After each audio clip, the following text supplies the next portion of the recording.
بسم اللہ الرحمن الرحیم۔ السلام علیکم ورحمۃ اللہ وبرکاتہ۔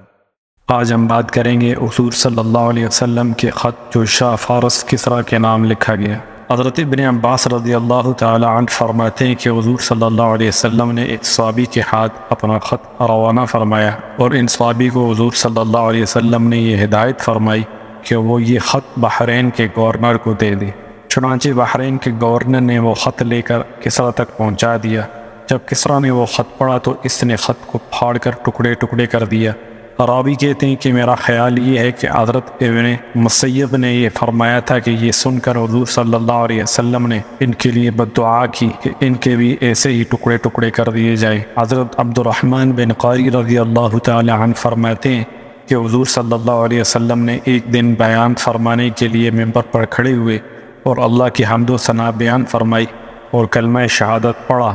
پھر آپ نے فرمایا، اما بعد، میں تم میں سے کچھ لوگوں کو عجم کے بادشاہوں کے پاس بھیجنا چاہتا ہوں، اور جیسے بنی اسرائیل نے حضرت عیسیٰ کے سامنے اختلاف کیا تھا، تم میرے سامنے ویسا اختلاف نہ کرنا۔ تو مہاجرین نے کہا، یا رسول اللہ، ہم کبھی بھی آپ کے سامنے کسی چیز کے بارے میں کوئی اختلاف نہیں کریں گے، آپ ہمیں جو چاہیں حکم دے اور جہاں چاہیں بھیج دیں۔ چنانچہ آپ صلی اللہ علیہ وسلم نے حضرت شجاع بن وہب رضی اللہ تعالی عنہ کو کسریٰ کی طرف روانہ کیا۔ حضرت شجاع کی آمد پر کسریٰ نے اپنے محل کے سجانے کا حکم دیا۔ اس کے بعد اس نے فارس کے بڑے بڑے سرداروں کو جمع کر کے حضرت شجاع بن وہب کو بلوایا۔ جب حضرت شجاع محل میں داخل ہو گئے تو کسریٰ نے کسی درباری کو حکم دیا کہ ان سے خط لے لے۔ حضرت شجاع بن وہب نے فرمایا کہ یہ ہرگز نہیں ہو سکتا، میں تو حضور صلی اللہ علیہ وسلم کے حکم کے مطابق اپنے ہاتھ سے خود تمہیں دوں گا۔ تو کسریٰ نے کہا، اچھا پھر قریب آ جاؤ۔ چنانچہ انہوں نے آگے بڑھ کر کسریٰ کو وہ خط دیا۔ پھر اس نے ہیرا کے رہنے والے اپنے ایک منشی کو بلایا۔ اس نے حضور صلی اللہ علیہ وسلم کا خط پڑھنا شروع کیا تو خط میں مضمون یوں تھا، اللہ کے رسول محمد بن عبداللہ کی جانب سے کسریٰ کے نام جو فارس کا بڑا ہے۔ اس بات پر اسے بڑا طیش آیا کہ حضور صلی اللہ علیہ وسلم نے اپنا نام اس کے نام سے پہلے لکھا ہے، اور اس نے بڑا شور مچایا۔ خط کو پڑھنے سے پہلے ہی اس نے خط لے کر ٹکڑے ٹکڑے کر دیا، اور اس نے حکم دے کر حضرت شجاع کو اپنے ایوان سے نکال دیا۔ حضرت شجاع یہ منظر دیکھ کر اپنی سواری پر بیٹھ کر چل دیے اور فرمایا کہ میں نے حضور صلی اللہ علیہ وسلم کا خط کسریٰ کو پہنچا دیا ہے، اب مجھے کوئی پرواہ نہیں ہے، چاہے وہ خوش ہو جائے وہ ناراض ہو۔ راوی کہتے ہیں کہ جب کسریٰ کا غصہ ٹھنڈا ہو گیا تو اس نے حضرت شجاع کو اپنے پاس بلانے کے لیے ایک آدمی بھیجا۔ حضرت شجاع روانہ ہو چکے تھے، اس لیے وہاں نہ ملے۔ وہ آدمی تلاش میں ہیرا تک گیا، لیکن حضرت شجاع وہاں سے بھی آگے نکل چکے تھے۔ حضرت شجاع نے حضور صلی اللہ علیہ وسلم کی خدمت میں پہنچ کر ساری کارگزاری سنائی اور یہ بتایا کہ کسریٰ نے حضور صلی اللہ علیہ وسلم کے خط کے ٹکڑے ٹکڑے کر دیے۔ آپ نے فرمایا، کسریٰ نے تو اپنے ملک کو ٹکڑے ٹکڑے کر دیا۔ حضرت ابو سلمہ بن عبد الرحمن رضی اللہ تعالی عنہ فرماتے ہیں کہ جب حضور صلی اللہ علیہ وسلم کا خط کسریٰ کے پاس پہنچا اور اس نے پڑھ کر اسے پھاڑ ڈالا تو اس نے اپنے یمن کے گورنر بازان کو خط لکھا کہ اپنے پاس سے 2 مضبوط قسم کے آدمی حجاز کے اس خط لکھنے والے آدمی کے پاس بھیج دو تاکہ وہ اسے پکڑ کر میرے پاس لے آئیں۔ چنانچہ اس نے کسریٰ کے خط کی وجہ سے اپنے داروغہ کے ساتھ جد جمیرہ نامی فارسی آدمی کو بھیجا۔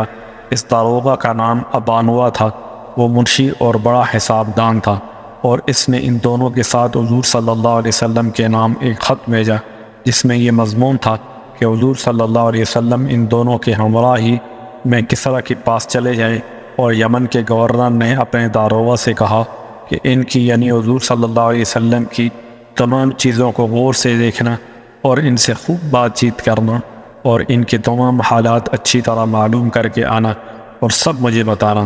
وہ دونوں یمن سے چلے اور طائف پہنچے۔ وہاں ان دونوں کو قریش کے چند تاجر ملے۔ انہوں نے تاجروں سے حضور صلی اللہ علیہ وسلم کے بارے میں دریافت کیا۔ ان تاجروں نے بتایا کہ حضور صلی اللہ علیہ وسلم یثرب میں یعنی مدینہ میں ہے۔ حضور صلی اللہ علیہ وسلم کو کسریٰ کے پاس لے جانے کے لیے ان 2 سپاہیوں کے آنے سے وہ تاجر بڑے خوش ہوئے اور کہنے لگے، اب تو حضور صلی اللہ علیہ وسلم کے مقابلے میں کسریٰ کھڑا ہو گیا ہے، لہٰذا اب حضور صلی اللہ علیہ وسلم سے نمٹنے کے لیے تمہیں کچھ کرنے کی ضرورت نہیں ہے۔ وہ دونوں وہاں سے چلے حتیٰ کہ مدینہ پہنچ گئے، اور ابانوا نے حضور صلی اللہ علیہ وسلم سے کہا کہ کسریٰ نے یمن کے گورنر بازان کو خط بھیجا کہ وہ بازان آپ کے پاس چند سپاہیوں کو بھیج دے جو آپ کو کسریٰ کے پاس پہنچا دیں۔ چنانچہ بازان نے ہمیں اسی فرض سے بھیجا ہے تاکہ آپ ہمارے ساتھ کسریٰ کے پاس چلیں۔ حضور صلی اللہ علیہ وسلم نے فرمایا اب تو تم دونوں واپس چلے جاؤ، کل میرے پاس آنا۔ جب اگلے دن صبح کو وہ دونوں حضور صلی اللہ علیہ وسلم کے پاس آئے تو حضور صلی اللہ علیہ وسلم نے ان کو بتایا کہ اللہ نے فلاں مہینے کی فلاں رات میں کسریٰ پر اس کے بیٹے شیرویہ کو مسلط کر دیا، جس نے اسے قتل کر کے حکومت پر قبضہ کر لیا۔ ان دونوں نے کہا کیا آپ سوچ سمجھ کر بول رہے ہیں؟ کیا یہ بات ہم بازان کو لکھ دیں؟ آپ نے فرمایا ہاں لکھ دو، اور اس کو یہ بھی کہہ دینا کہ اگر وہ مسلمان ہو جائے تو جتنا علاقہ اس کے قبضے میں ہے سب اسے ہی دے دوں گا۔ پھر آپ نے جد جمیرہ کو ایک پٹکا دیا جو آپ کو ہدیہ میں ملا تھا، اس میں سونا چاندی تھا۔ ان دونوں نے یمن واپس آ کر بازان کو ساری بات بتائی۔ بازان نے کہا کہ اللہ کی قسم یہ کسی بادشاہ کا کلام نہیں معلوم ہوتا ہے، اور جو کچھ انہوں نے کہا ہے ہم اس کی تحقیق کر لیتے ہیں۔ کچھ ہی عرصہ کے بعد بازان کے پاس شیرویہ کا خط آیا جس میں لکھا ہوا تھا کہ میں نے اہل فارس کی حمایت کے لیے غصہ میں آ کر کسریٰ کو قتل کر دیا ہے، کیونکہ وہ اہل فارس کے شرفاء کو بلا وجہ قتل کرنے کو اپنے لیے درست سمجھتا تھا۔ اپنے علاقے کی تمام لوگوں سے میری اطاعت کا عہد لے لو، اور جس آدمی یعنی حضور صلی اللہ علیہ وسلم کی گرفتاری کا کسریٰ نے تمہیں خط لکھا تھا، اب اس آدمی کو کچھ نہ کہو۔ جب بازان نے شیرویہ کا خط پڑھا تو اس نے کہا کہ یہ آدمی یعنی حضور صلی اللہ علیہ وسلم تو یقیناً اللہ کے بھیجے ہوئے نبی ہے، اور وہ بھی مسلمان ہو گیا، اور یمن میں جتنے فارسی شہزادے رہتے تھے وہ بھی مسلمان ہو گئے۔ ابن اسحاق بیان کرتے ہیں کہ حضور صلی اللہ علیہ وسلم نے اپنا خط دے کر حضرت عبداللہ بن حذافہ کو کسریٰ کے پاس بھیجا۔ اس خط میں آپ نے کسریٰ کو اسلام کی دعوت دی تھی۔ جب کسریٰ نے وہ خط پڑھا تو اسے پھاڑ دیا۔ پھر اس نے یمن میں اپنے گورنر بازان کو خط لکھا کہ وہ دونوں آدمی مدینہ پہنچے، اور بابیہ نے حضور صلی اللہ علیہ وسلم سے یہ بات کہی کہ شہنشاہ کسریٰ نے نواب بازان کو خط لکھ کر یہ حکم دیا ہے کہ وہ بازان آپ کے پاس آدمی بھیجے جو آپ کو کسریٰ کے پاس لے جائیں۔ اگر آپ خوشی خوشی چل دیں تو میں آپ کو ایک خط لکھ کر دوں گا جو کسریٰ کے ہاں آپ کے کام آئے گا، اور اگر آپ جانے سے انکار کرتے ہیں تو کسریٰ آپ کو اور آپ کی قوم کو ہلاک کر دے گا اور آپ کے تمام علاقے کو برباد کر دے گا۔ آپ نے ان سے فرمایا ابھی تو تم واپس چلے جاؤ، کل میرے پاس آنا۔ حضرت زید بن ابی حبیب فرماتے ہیں کہ حضور صلی اللہ علیہ وسلم نے حضرت عبداللہ بن حذافہ کو شاہ فارس کسریٰ بن ہرمز کے پاس بھیجا اور ان کو یہ خط لکھ کر دیا۔ بسم اللہ الرحمن الرحیم، محمد الرسول اللہ کی جانب سے کسریٰ کے نام جو فارس کا بڑا ہے، سلامتی ہو اس انسان پر جو ہے ہدایت کا اتباع کرے اور اللہ اور اس کے رسول پر ایمان لائے، اور اس بات کی گواہی دے کہ اللہ وحدہ لا شریک کے علاوہ کوئی معبود نہیں، اور حضرت محمد صلی اللہ علیہ وسلم اس کے بندے اور رسول ہیں۔ میں تمہیں اللہ کی طرف دعوت دیتا ہوں کیونکہ میں دنیا کے تمام انسانوں کی طرف سے بھیجا ہوا اللہ کا رسول ہوں، تاکہ میں ہر زندہ انسان کو اللہ سے ڈراؤں اور حجت کافروں پر ثابت ہو جائے۔ اگر تم مسلمان ہو جاؤ گے تو سلامتی پالو گے، اور اگر انکار کرو گے تو تمام آتش پرست مجوسیوں کے ایمان نہ لانے کا گناہ تم پر ہوگا۔